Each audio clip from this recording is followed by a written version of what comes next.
Jimmy the Jinty. Autumn was setting in fast for the engines on the Fat Controller's railway. The holiday season was now over, but there was still plenty of work to do.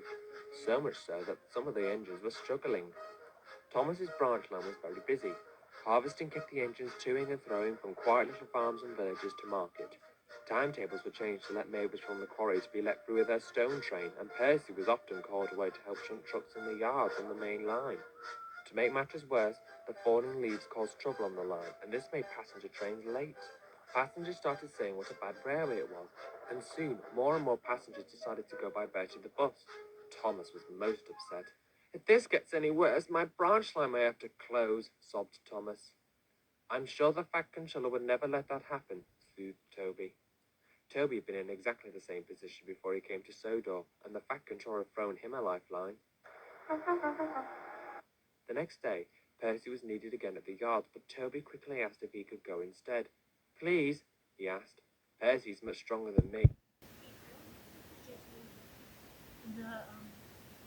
Toby looks massive. And Thomas would be very grateful of the extra pulling power. The station master and the signalman agreed, and Toby set off at once. When Toby arrived, he saw the Fat Controller. Hello, sir, called Toby. What are you doing here, Toby? Asked the Fat Controller. Toby explained about the change and the reasons for it. The Fat Controller pondered. How are the passenger services? He quizzed. Not very well, said Toby. We've been so busy, there just doesn't seem to be enough engines. And I suppose with Percy away working here isn't helping, added the Fat Controller. Just then, Edward bustled in. The Fat Controller smiled. Edward, he announced, would you like to help out on Thomas's branch line for a few days until I find another engine to help out on the railway? Yes, sir, that would be lovely, sir, said Edward. Edward steamed away immediately, and the Fat Controller promised to attend to the matter at once. Edward worked hard on the branch line. Everyone was very happy to see him. Percy was still needed at the yards, but Edward could easily manage the work. They were all sorry to see him go and were worried about the times ahead, but word had gotten round that the Fat Controller had found an engine to help out for a few months, and soon spirits were lifted.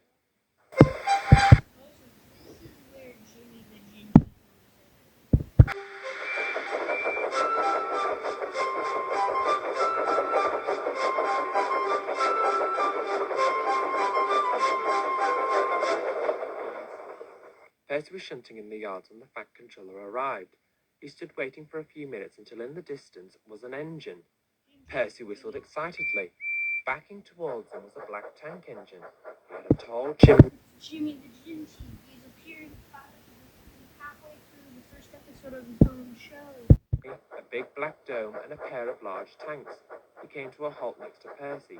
Percy was impressed but felt unsure if he had seen this engine before. The Fat Controller introduced himself.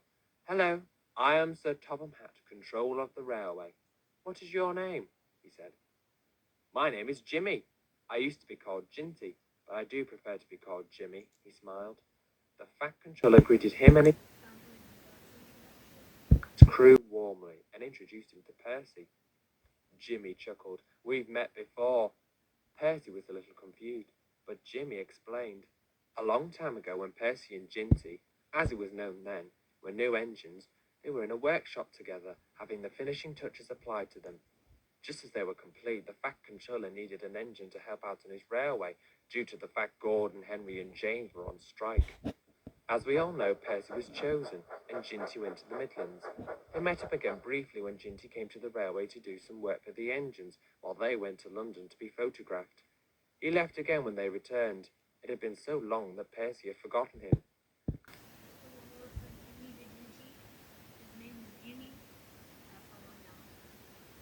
Percy suddenly beamed brightly. Jinty, Jimmy, it's so nice to see you again, he exclaimed. Soon Percy was showing Jimmy about the yards. They shunted trucks together all day, talking together like old friends as if they'd never been apart. Later that afternoon, Jimmy was taking on water when Percy asked about his name. How did you get your name, Jimmy? Percy said. Well, replied Jimmy, I was a station pilot at Euston Station. It was very busy and full of bigger engines than me. All of my class were nicknamed Jinties, as you know. We didn't have names after duchesses or princesses. They were for the powerful and elegant engines. But one day we had a new shed master. His name was Jimmy. He said I was his favourite and the most hard-working. The other engines didn't like that, but I didn't care. He named me after himself, and all the drivers thought it better than Jinty, so it's been stuck ever since.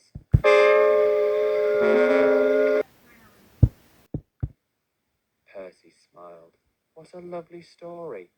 With Jimmy around, Percy was no longer needed in the yards and went home to Thomas's branch line to help with the work. Jimmy went to the sheds.